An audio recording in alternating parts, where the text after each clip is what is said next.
이재명 후보의 지지율. 자, 어제 이후로 타격이 있을까요? 일단 뭐 사법 리스크가 선반영돼 있다는 이야기도 있어요.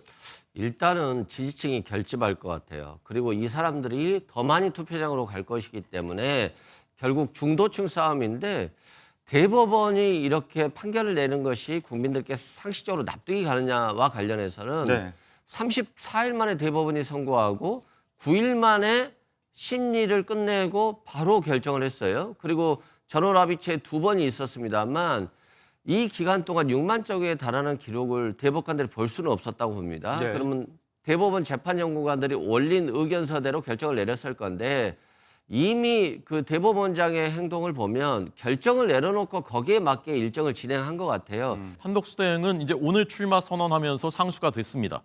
그다음에 저희 당 후보들은 아직 사실은 출마 선언조차 못한 내일입니다. 내일 이제 후보가 확정되는 것이에요. 근데 저희 당은 지금 2명의 최종 후보가 있기 때문에 자기가 A 후보를 지지하는 지지자 입장에서는 B 후보에 대해서는 찬성을 안 하죠. 여론조사 때. 그렇기 때문에 이게 이제 다 덜 반영돼 있는 겁니다. 근데 내일 전당대회 컨벤션 효과, 그다음에 오늘 한덕수 대행의 출마 선언의 컨벤션 효과 이런 것들이 이제 이번 일요일부터 이제 본격적으로 반영이 될 것이기 때문에 거기에서 나오는 지표가 정확한 지표가 될 것이다. 저는 그렇게 보여지고 그것이 또 단일화에도 직접적인 영향을 미칠 것이라고 봅니다. 이 와중에 어제 나왔던 여론조사 결과 하나 살펴보자면요. 차기 대선 후보 적합도 28일부터 30일까지 물었습니다.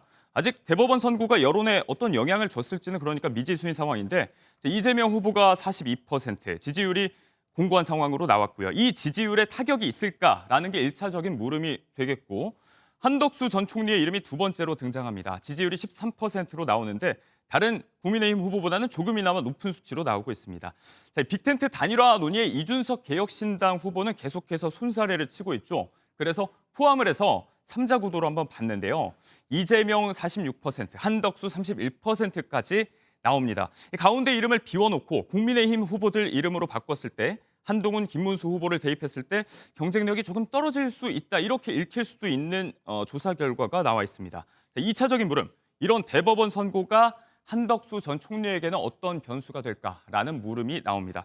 자, 첫 번째 질문입니다. 이재명 후보의 지지율. 자, 어제 이후로 타격이 있을까요? 일단 뭐 사법 리스크가 선반영돼 있다는 이야기도 있어요. 일단은 지지층이 결집할 것 같아요. 그리고 이 사람들이 더 많이 투표장으로 갈 것이기 때문에 결국 중도층 싸움인데 대법원이 이렇게 판결을 내는 것이 국민들께 상식적으로 납득이 가느냐와 관련해서는 34일 만에 대법원이 선고하고 9일 만에 심리를 끝내고 바로 결정을 했어요. 그리고 전원합의체 2번이 있었습니다만 이 기간 동안 6만 쪽에 달하는 기록을 대법관들이 볼 수는 없었다고 봅니다. 그러면 대법원 재판연구관들이 올린 의견서대로 결정을 내렸을 건데 이미 그 대법원장의 행동을 보면 결정을 내려놓고 거기에 맞게 일정을 진행한 것 같아요. 그래서 대선 후보 등록 전에 일단은 결정을 내리겠다라고 하는 것인데 이것들이 일단 중도층에는 굉장히 비상식적으로 좀 다가왔을 것 같고요. 두 번째는 이재명 대표의 사법 리스크가 다시 부각됐다고 했을 때 그러면 한덕수 대행이 또는 김문수 후보나 이 한동훈 후보가 그러면 국가를 잘 이끌 수 있느냐의 관점에서는 아직도 윤석열 대통령을 잘 못 보좌해서 파면되고 탄핵되고 그리고 내일 안에 협조자에 따른 측면에서는 그 프레임을 벗어나기는 상당히 어려울 것으로 보여져서 이재명 후보의 지지율은 큰 차이가 없을 것으로 보여집니다. 다른 후보들의 경쟁력에 뭐 비상계엄 사태까지 같이 묶어서 좀 말씀을 해주셨습니다. 이번 선고로 한덕수 전 총리를 중심으로 한 단일화 명분이 좀 흐려진 것 아니냐는 이야기도 나오고 있습니다. 단일화 명분 자체가 반 이재명이었는데 부위원장님의 말씀과는 다르게 이게 변수가 될 수 있다는 관측이 있기 때문에 반대로 지지 세력 측에서는 한 전 총리의 정치적 공간이 오히려 넓어진 것 아니냐라는 낙관적 분석도 나오고 있고요. 한동훈 후보가 이전에 이런 발언했었잖아요. 당 밖에 뭐 딱히 높은 지지율을 갖고 있는 후보가 있는 게 아닌데 이게 지난번에 갤럽에서 나왔던 6% 지지율 여론조사 이 얘기하는 것 같은데 일단 이번 MBS 여론조사 결과는 뭐 상승세로도 볼 수 있는 결과가 나오긴 했거든요. 누가 상승세라는 거죠? 한덕수 전 총리. 그러니까 저는 이재명 대표의 적극적인 지지층은 안 움직이겠죠. 판결이 나와도. 그렇지만 중요한 건 이제 말씀하신 대로 이제 중도인데 이분들은 범죄자한테 대한민국 대통령을 맡길 수 있나? 그렇게 생각하실 것이고 예. 그리고 만약에 대통령이 되면 바로 다음 날부터 이 논쟁으로 국가의 안정이 크게 흔들릴 것이다라는 그런 심각한 우려를 하실 것이고 당연히 영향을 저는 크게 미칠 것이라고 보고요. 네. 한덕수 대행과 그 저희 당 그 후보들의 지지율에 대해서는 그렇게 생각합니다. 이재명 후보는 상수였고요. 예. 한덕수 대행은 이제 오늘 출마 선언하면서 상수가 됐습니다. 그다음에 저희 당 후보들은 아직 사실은 출마 선언조차 못한 내일입니다. 예, 예. 내일 이제 후보가 확정되는 것이에요. 근데 저희 당은 지금 2명의 최종 후보가 있기 때문에 자기가 A 후보를 지지하는 지지자 입장에서는 B 후보에 대해서는 찬성을 안 하죠. 예. 여론조사 때. 그렇기 때문에 이게 이제 다 덜 반영돼 있는 겁니다. 근데 내일 전당대회 컨벤션 효과, 그다음에 오늘 한덕수 대행의 출마 선언의 컨벤션 효과 이런 것들이 예. 이제 이번 일요일부터 이제 본격적으로 반영이 될 것이기 때문에 거기에서 나오는 지표가 정확한 지표가 될 것이다. 저는 그렇게 보여지고 그것이 또 단일화에도 직접적인 영향을 미칠 것이라고 봅니다. 경선 이야기를 하셨으니까 이제 내일 국민의힘의 전당대회가 있습니다. 두 후보 가운데 누가 국민의힘 후보로 이름을 올리는가가 결정이 되는데 여기에 따라서 단일화 진행 양상도 조금 다를 것 같습니다.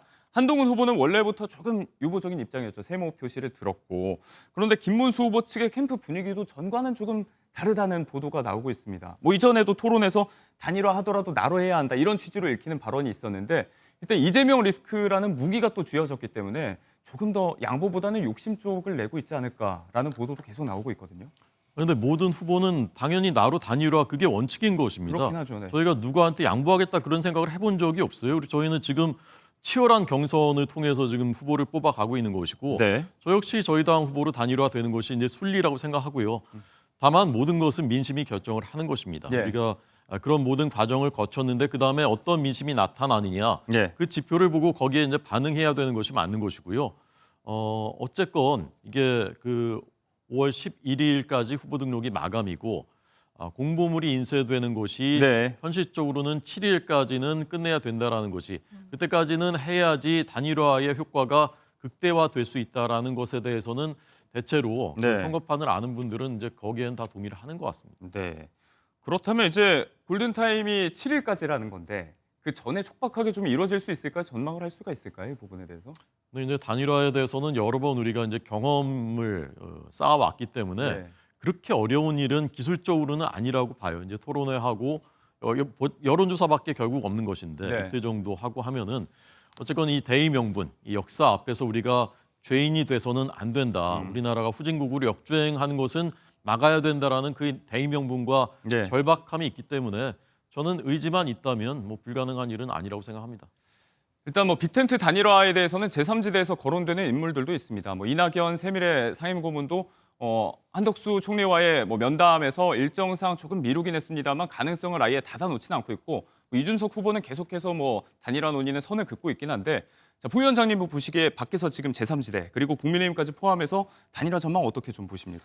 일단 이낙연 후보는 못 갈 거예요. 일단 기본을 잃어버린 것이고 지금도 민주당 지지자들로부터 비판을 받고 있는데 지금 간다라고 하는 것 자체가 저는 불가능할 거다라고 봅니다. 다만 이준석 개혁신당 후보 같은 경우는 사실상 대선 경비를 만들기도 쉽지 않을 뿐더러 마지막에 가서는 결과적으로는 개혁신당이 계속 지속 가능성을 봤을 때는 네. 단일화할 수 있는 가능성은 있다. 다만 이런 단일화들이 좀 명분과 감동을 국민들께 줘야 되는데 네. 그냥 단지 이재명 후보 이기기 위해서 합치자 1+1은 2가 될 거다라고 하는 희망 회로일 네네. 뿐이기 때문에 저는 좀 어렵다라고 봅니다.